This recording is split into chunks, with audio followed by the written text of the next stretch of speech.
সালে কুতুপালং ক্যাম্পে রোহিঙ্গাদের শান্তিপূর্ণ জমায়েত তা এ জাতির ইতিহাসে একটি বিশেষ দিন হিসেবে স্থান করে নিয়েছে, নজর কেড়েছে বিশ্ববাসীর। আর এর পেছনে কারিগরদের অন্যতম মাস্টার মহিবুল্লাহ।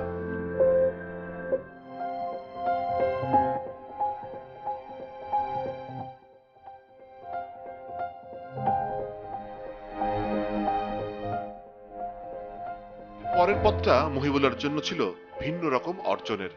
জাতিসংঘের মানবাধিকার কাউন্সিলের বক্তব্য, সাবেক মার্কিন প্রেসিডেন্টের সঙ্গে ওভাল অফিসের সাক্ষাৎ, এমনকি মিয়ানমারের পররাষ্ট্র সচিব যখন বাংলাদেশে এসেছিলেন তারই প্রস্তাব ছিল রোহিঙ্গাদের সাথে ফের সংলাপের, যেন প্রত্যাবাসন শুরু করা যায় দ্রুতই।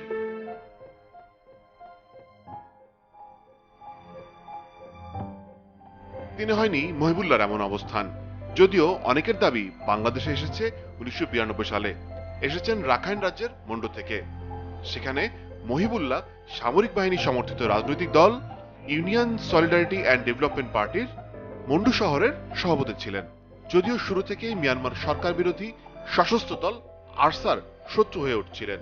মহিবুল্লাহর পরিবারের দাবি আরসাই খুন করেছে তাকে।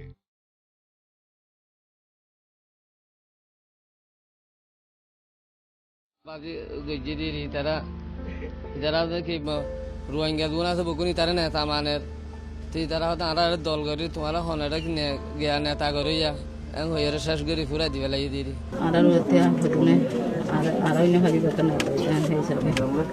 দুশ্মনা করি মাঝে মাস্টার মহবুল্লাহ হামি ফেলাই দে খমার হল্লা হাড়ি বেলা সদ দে ন খমার হল্লা হাড়ত দে খমার মাথা বেশি বেলা সদ দে তার জান যাইবে গো master মহবুল্লাহ।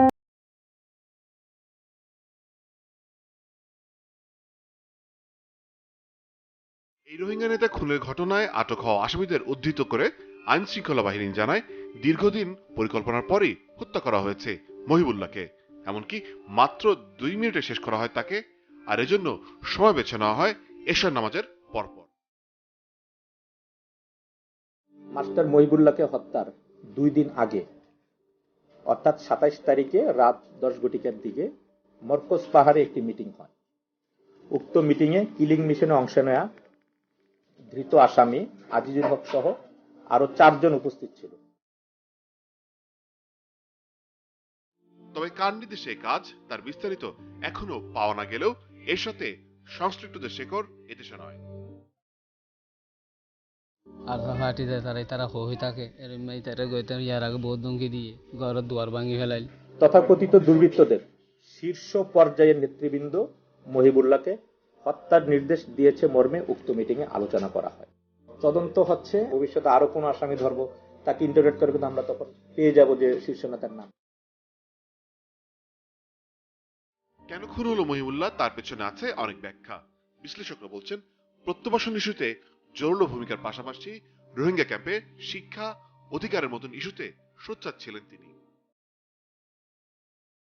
Authorities, they are not doing, enough, to be honest, I have to say. That's why these things happen. Working together is really possible. What we can do on that point is, first, we need to get rid of those kidnappers, those gangs, who are threatening, who are murdering our leaders. এখানে স্বার্থ সংশ্লিষ্ট যারা আছে রোহিঙ্গাদের নিয়ে, repatriation নিয়ে বা রোহিঙ্গাদের ভবিষ্যৎ একটা জাতিসত্তার উন্মেষ ঘটানোকে দমন করার জন্য, শুরুতেই ধ্বংস করে দেওয়ার জন্য যাদের পরিকল্পনা থাকবে, এটা আমার মনে হচ্ছে এরকম একটা অন্তর্ঘাতমূলক পরিকল্পনার থেকে এই হত্যাকাণ্ডটা সংগঠিত হয়েছে।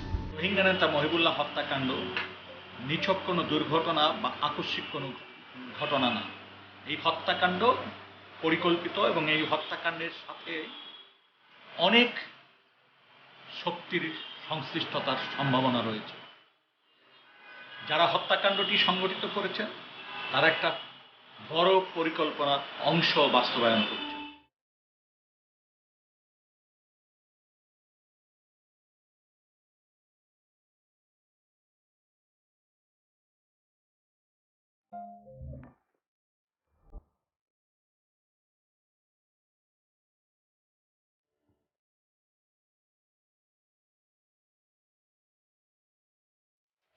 মহিবুল্লাহ হত্যার রেশ তখনও কাটেনি। ক্যাম্পের পরিবেশ থমথমে। এরই মাঝে আরো এক দুর্ঘটনা। 18 নম্বর ক্যাম্পে এক মাদ্রাসায় আক্রমণে প্রাণ হারায় 6 রোহিঙ্গা। অভিযোগের তীর সেই আরসার দিকে। 2017 সালে বাংলাদেশে রোহিঙ্গা ঢল নামার পর একসঙ্গে এত রোহিঙ্গা মারা যাবার ঘটনা আগে ঘটেনি।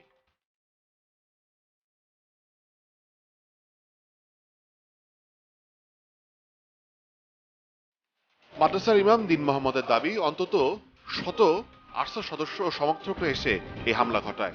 তিনি আতঙ্কিত ও অন্যরাও লন্ডভন্ড করে দিয়েছে পুরো মাদ্রাসা, কিন্তু কেন বা তাদেরকেই টার্গেট করেছিল আরসা সদস্যরা। এরকম হামলা করবে আমরা আগে বুঝে না স্যার। আমরা আগুলো তখন সেরকম আমরা এতর হামলা করবো আমরা সন্দেহ করি না। মগরকে সন্দেহ করেছে ওইখান যখন আমরা সরকার সহযোগিতা করি, সরকারও আমরা সহযোগিতা করে, এখানে সরকার আসিয়া এখান থেকে চলিয়ে ওইখানে ঘোরাফেরা করেছে, আবার ঘোরাফেরা করে এখান থেকে আবার বসে তো আবার চলে যায়। তবে ঘটনা কিছুক্ষণ আগে সেখানে পরিস্থিতি দেখভালে ছিল এপিবিএন।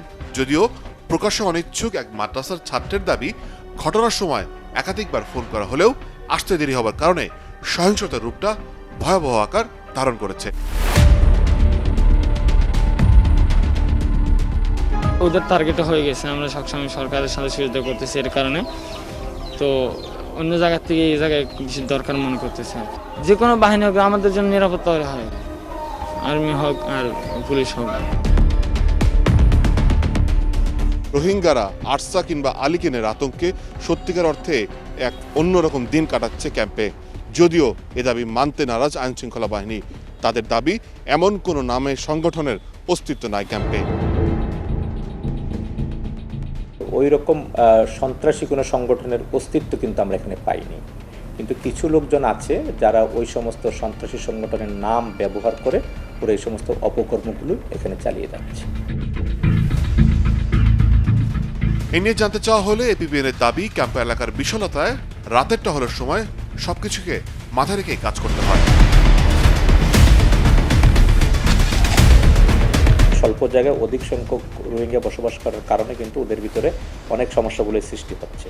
তো রাত্রিবেলা আমরা আমাদের তৎপরতা আরও বৃদ্ধি করেছি। আমরা আমাদের নাইট পেট্রোলিং থেকে শুরু করে চেকপোস্ট এবং পাশাপাশি খুব শীঘ্রই এখানে ওয়াচ টাওয়ার কিছু নির্মাণ করা হচ্ছে ক্যাম্পের চতুর্দিকে।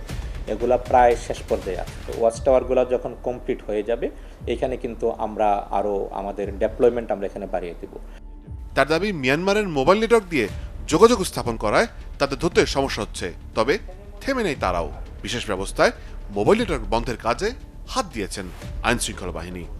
রোহিঙ্গা ক্যাম্পে কিন্তু দুটি নেটওয়ার্কের অস্তিত্ব আমরা পাচ্ছি। একটি আমাদের বাংলাদেশি মোবাইল নেটওয়ার্ক, আর এটা মায়ানমারের একটি নেটওয়ার্ক এখানে কাজ করে। তো এখানে বাংলাদেশি নেটওয়ার্কটাও কিন্তু খুব দুর্বল, এখানে কাজ করা যায় না। এখানে শক্তিশালী হচ্ছে মায়ানমারের নেটওয়ার্কটা, এবং এই বিষয়টি আমরা কিন্তু অনেক আগে থেকে আমরা জানিয়েছি এবং এই বিষয়ে উপর মহল থেকে কাজ চলছে।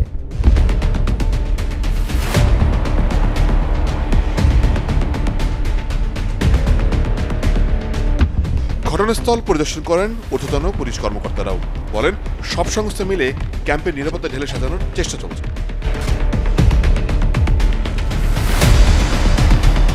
আতঙ্কিত হওয়ার কিছু নেই, ঘটনা ঘটতেই পারে, শুধু এখানে ঘটে তা না। দেশে বিদেশে কিছুদিন আগে তো দেখেন ব্রিটিশ পার্লামেন্টের একজনও মারা গেলেন। তো এটা আইন শৃঙ্খলা বা নিরাপত্তার বিষয়টা ভিন্ন, বাট এখানে আতঙ্কিত হওয়ার কিছু নেই, কারণ আমাদের পর্যাপ্ত জনবল রয়েছে এখানে। আমরা পুলিশের করে চলে আসছি আমরা বিষয়টা দেখার জন্য। যেটা আপনি বললেন, প্রথমে কোশ্চেন করেছেন যে আমরা এখানে আরও নিরাপত্তা বাড়াতে চাই কিনা, ওভারঅল সব কিছু চিন্তাভাবনা করে আমরা পরবর্তী পর্যায়ে যাবো। আপাতত যে আমাদের নিরাপত্তা ব্যবস্থা রয়েছে এটাই বহাল থাকবে। তবে অনুসন্ধানে দেখা যায়, ক্যাম্পে আরসার সহিংসতার ঘটনা নতুন নয়। এর থেকে মুক্তি মেলা খুব কঠিন, এমনকি নারী শিশুরাও বাদ যায় না।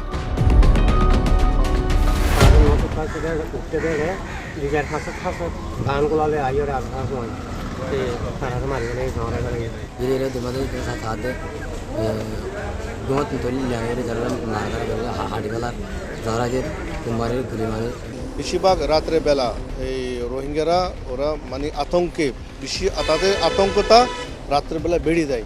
কারণ যদি রোহিঙ্গা সন্ত্রাস গ্রুপের কোনো সদস্যরা আসি যদি কোনো একজনকে ব্যক্তিকে ব্লক ক্যাম্পের ভিতরে ব্লক আছে না, ব্লক থেকে নিয়ে যায়, কেউ বলতে পারবে না, কেউ মুখই খুলবে না।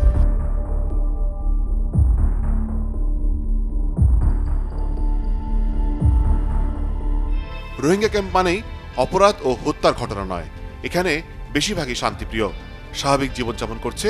শিশুদের শিক্ষা দেওয়া হচ্ছে রাখাইনের ভাষায়, যেন বাংলাদেশে থাকলেও তারা মনে রাখে নিজেদের সংস্কৃতিকে।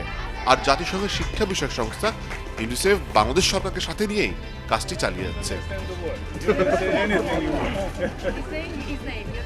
ক্যাম্পের পরিস্থিতি নিয়ে যখন নানান প্রশ্ন, তখন পূর্ব নির্ধারিত সফরে আসেন ইউরোপীয় ইউনিয়নের দুর্যোগ ও ত্রাণ ব্যবস্থাপনা বিষয়ক কমিশনার ইয়ানেজ লেনোচিক। প্রথমবারের মতো সব থেকে বড় শহরার্থে ক্যাম্প পরিদর্শন শেষে শীর্ষ এই ইইউ কর্তা ব্যক্তি কথা বলেন চ্যানেল 24-এর সাথে। ধন্যবাদ জানান বাংলাদেশকে। Well, first of all, I will express my appreciation for the generosity of Bangladesh as a host country to this huge number of refugees who sought safety and security after they were exposed to violence and atrocities across the border. This was a huge and sudden and massive influx, and I think we should acknowledge and recognize the ability of Bangladesh to take care. বাংলাদেশের মানবিকতার প্রশংসা করি। সত্যি এই সংখ্যার এত মানুষ ঠাঁই দেওয়া খুব সহজ বিষয় নয়। আমরা তাই সরকারের পাশে আছি, যতখানি সহযোগিতা করা যায়।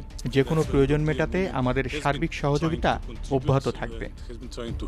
Will continue to do so, and that was actually the primary purpose of my visit to Bangladesh, in order to keep this situation, this Rohingya crisis, on the radar of the international community.